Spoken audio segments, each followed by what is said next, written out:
प्यार इंसानों को बदल देता है। कहते हैं प्यार अंधा होता है, लेकिन कभी कभी ये अंधा प्यार भी किसी गलत व्यक्ति की आंखें खोल देता है। दरअसल में प्यार अंधा नहीं होता है, प्यार करने वाले अंधे होते हैं। वो सामने वाले की गलतियों को अक्सर नजरअंदाज करते रहते हैं, ये सोचकर कि शायद एक दिन सब ठीक हो जाएगा उनके बीच, और अपने प्यारे रिश्ते को बचाने में लगे रहते हैं। लेकिन बस रिश्ता रहे ये काफी नहीं होता, उस रिश्ते में प्यार का होना भी जरूरी होता है। ये कहानी शुरू होती है अनिता और आनंद से। अनिता ने पूरी दुनिया से लड़कर आनंद से शादी की थी। अनिता और आनंद एक दूसरे से बहुत प्यार करते थे। उनके रिलेशन को 6 साल हो गए थे। फिर एक दिन दोनों ने फैसला किया कि अब वो शादी कर लेंगे। लेकिन सबसे बड़ी ये थी कि घर वालों को कैसे मनाना है। आनंद के घर में उसकी मम्मी थी और एक बहन थी, जो कि आनंद से छोटी थी, पापा नहीं थे, तो उसके लिए ये थोड़ा आसान था अपनी मम्मी को मनाने का। परंतु अनिता के घर वाले इतनी आसानी से नहीं मानने वाले थे। अनिता ने सारी कोशिशें करके देख ली थी, लेकिन उसके घर वाले नहीं मान रहे थे। उसके घर वालों ने उससे परेशान होकर ये कह दिया कि अगर तुझे आनंद से शादी करनी है तो कर ले, लेकिन फिर कभी हमारे से तेरा रिश्ता नहीं रहेगा। उसने ये बात आनंद को बताई थी। आनंद ने कहा कि अगर तुम सच में मुझसे प्यार करती हो तो मैं हमेशा तुम्हारे साथ हूँ, हर परिस्थिति में तुम्हारे साथ रहूंगा। अनिता ने इस बारे में बहुत सोचा। उसने सोचा कि अगर वो आनंद से शादी नहीं करती हूँ तो घर वाले कहीं ना कहीं उसकी शादी कर ही देंगे, लेकिन वो आनंद के अलावा किसी और के साथ खुश नहीं रह पाएगी, क्योंकि वो आनंद से बहुत ज्यादा प्यार करती थी और उसके बिना वो रहने की सोच भी नहीं सकती थी। और अगर वो आनंद से शादी कर लेती है तो कल को उसके घर वाले भी देखेंगे कि वो आनंद के साथ कितनी खुश है, तो शायद उसके घर वाले भी उनका रिश्ता मंजूर कर ले। तो अनिता ने फैसला किया कि वो आनंद से शादी करेगी और अपना घर छोड़कर चली गई। अब उनकी शादी को 1 साल हो गए हैं, सब कुछ अच्छा चल रहा था। फिर एक दिन आनंद जिस इलेक्ट्रिकल कंपनी में काम करता था वो किसी कारण बंद हो गई और आनंद की नौकरी चली गई। इन सब के बाद उनके घर में पैसों की तंगी होने लगी। उनके बहुत मुश्किल वाले दिन चल रहे थे। आनंद दूसरी नौकरी ढूंढ रहा था, लेकिन कहीं भी कोई नौकरी नहीं मिल रही थी। अनिता ब्यूटी पार्लर चलाती थी और उससे जो पैसे आते थे तो उसी से उनका घर चलता था।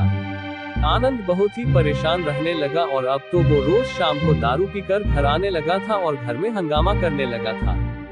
अनिता उसे बहुत समझाती थी कि शराब मत पिया करो, एक दिन सब ठीक हो जाएगा, तुम्हें जल्दी ही कोई नौकरी भी मिल जाएगी। लेकिन आनंद उसे डांट कर दूर कर देता था। इन सब कारणों से अनिता बहुत परेशान गई थी कि मैं अपना घर बार सब कुछ छोड़ के आनंद के साथ आनंद से रहने आई थी और अब ये सब हो रहा है। उसे उसके घर वालों की बहुत याद आने लगी, लेकिन वो उनसे बात नहीं कर सकती थी, खुद घर जो छोड़कर जो आई थी। 1 महीने से ऊपर हो गया था, घर में कुछ भी ठीक नहीं हो रहा था। आनंद रोज दारू पीकर आ जाता और रोज घर में हंगामा करता। उसकी माँ और बहन ने भी बहुत समझाया। अनिता भी अपने हिसाब से आनंद के लिए नौकरी ढूंढ रही थी। एक बार अनिता ने आनंद की नौकरी एक इलेक्ट्रिकल दुकान में लगवाई थी, लेकिन उसमें भी उसका मन नहीं लगा और 15 दिन में ही उधर से नौकरी छोड़कर आ गया। इतना सब होने के बाद भी अनिता आनंद के साथ प्यार से पेश आती थी। आनंद पूरा दिन घर पर ही रहता और अनिता दिन भर ब्यूटी पार्लर में काम करती थी। शाम को जब वो घर आती तो सबके लिए खाना बनाती और घर का काम करती थी। आनंद अनिता से ज्यादा बात नहीं करता था, अनिता से जितना होता वो वह सब कुछ करती थी। बहुत दिन बीत गए थे। इतने दिनों में आनंद ने देखा कि अनिता ने कभी भी उससे कोई शिकायत नहीं की, बस चुपचाप पूरे घर का ध्यान रखती थी और ये सब देखकर आनंद को बहुत बुरा लग रहा था।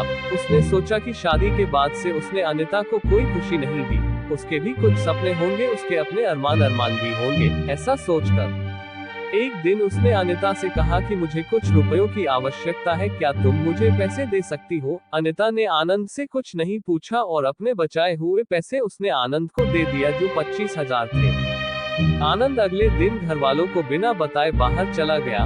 वो लगातार कुछ दिनों तक रोज कहीं जाता था। उसने घर पर किसी को नहीं बताया था कि वो कहाँ जाता है, क्या करता है। और कुछ दिनों बाद घर पर उसने कहा कि कल सबको मेरे साथ कहीं चलना है। अनिता बोली मैं नहीं जा सकती, ब्यूटी पार्लर जाना रहता है।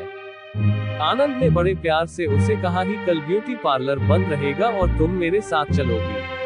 अनिता बोली ठीक है। अगले दिन आनंद अपनी माँ, बहन और पत्नी को लेकर एक दुकान पर गया। फिर उसने बताया कि उसने एक इलेक्ट्रॉनिक्स का छोटा सा स्टोर खोला था जिसमें अभी ज्यादा सामान तो नहीं थे, लेकिन स्टोर की शुरुआत करने के लिए उतना सब काफी था। तो आज उस स्टोर का उद्घाटन है, इसलिए मैं आप लोगों को यहाँ लेकर आया हूँ। तब अनिता को भी समझ आ गई कि आनंद इतने दिनों से कहा जा रहा था क्या करता था। वो इस स्टोर के काम में लगा हुआ था।